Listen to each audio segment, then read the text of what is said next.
কুলি সিনেমা হোক বা ভিরজারা হোক, আমার মনে হয় যে ইট ইন্ডিকেটস যে I believe in someone and luckily এটা এই নাম্বারটা তো আর যে দাগি সে সেট করে না।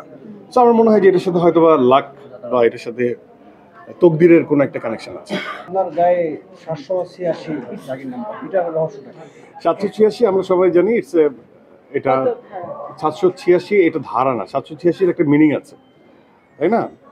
তো এটা আমার কাছে মনে হয় যে এর আগেও বিভিন্ন ছবিতে যারা সিনেমা প্রেমী, একটা যেমন সিনেমার কথা বলতে পারি, সেটা আমাদের দেশীয় সিনেমা না, বাট এই সাবকন্টিনেন্টই, যে একদম রিয়েল শুটে রিয়েল সেটে কিছু ইনসিডেন্ট হয় এবং সে অনেক বড় মাপের অভিনেতা এবং অনেক বড় একজন চলচ্চিত্র অভিনেতা, এবং তার আমি যদি বলি মুভিটার নাম ছিল কুলি।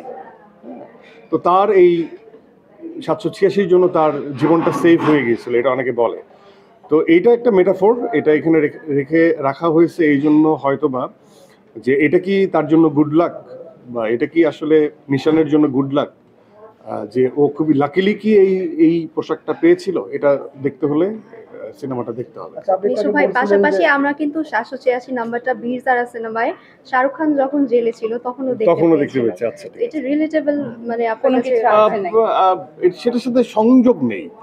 হ্যাঁ, তো কুলি সিনেমা হোক বা ভিরজারা হোক, আমার মনে হয় যে ইট ইন্ডিকেটস যে I believe in someone and luckily এটা এই নাম্বারটা তো আর যে দাগি সে সেট করে না।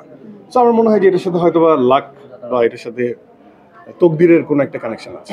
আচ্ছা, এই যে সিনেমাটা করেছেন, এই সিনেমাটার মধ্যে নিশ্চয়ই আপনার নিজেকেও একটা বাস্তবতা দেখে শুনে প্র্যাকটিক্যালি কিন্তু একটা প্রিপারেশন নিতে হয়েছে। সে বিহাইন্ড দ্য সিন কি আমাদের দর্শকদের একটু জানাবেন নাকি? এটা অনেক ডিটেলস, অনেকক্ষণ ধরে বলতে হবে, এটা একদমই স্বল্প পরিসরে বলে। হ্যাঁ, অবশ্যই প্রত্যেকটা চরিত্র যারাই আমরা করি, যারা আমরা চরিত্র অভিনেতা বা ক্যারেক্টার পোর্ট্রে করতে ইন্টারেস্টেড ফিল করি, এটা খুবই স্বাভাবিক এবং সেই সাধারণ একজন মানুষের গল্প, যে খুব সুপার ন্যাচারাল কোনো শক্তিমান মানুষ না, যার জীবনে থ্রেট আছে, যার জীবনে আশঙ্কা আছে, যার জীবনে হাসি আছে। এমন না যে সে থ্রেটলেস, তার জীবনে কোনো থ্রেটই নাই। সে এক দফায় অনেক মানুষ মেরে ফেলতে পারে না। সে একদমই আমার পাশের বাড়ির ছেলেটা, একদমই বাস্তবিক জায়গা থেকে গল্প নির্ভর একটা ছবি। সো আমার কাছে এই গণমানুষের এই চরিত্রগুলোকে নিয়ে স্টাডি করতে হয়েছে। একদমই সিম্পল যে মানুষ, তাদের মনের ভিতরে কি চলে, তাদের রিলেশনশিপটা কেমন, এরকম একটা গল্প।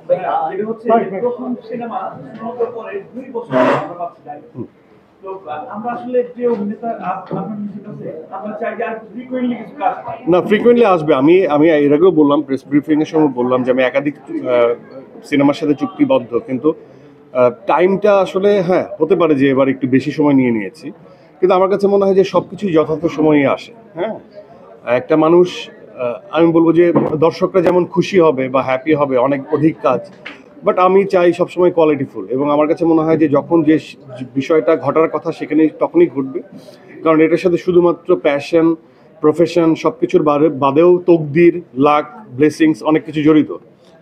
আর আমার মনে হয় যে একটা প্রপার সময় লাগে এবং আমি সেই সময়টা নিতে চাই। আর আমার কাছে সবকিছুই ঠিকঠাক মনে হয়, সবকিছুই খুব পজিটিভ মনে হয়।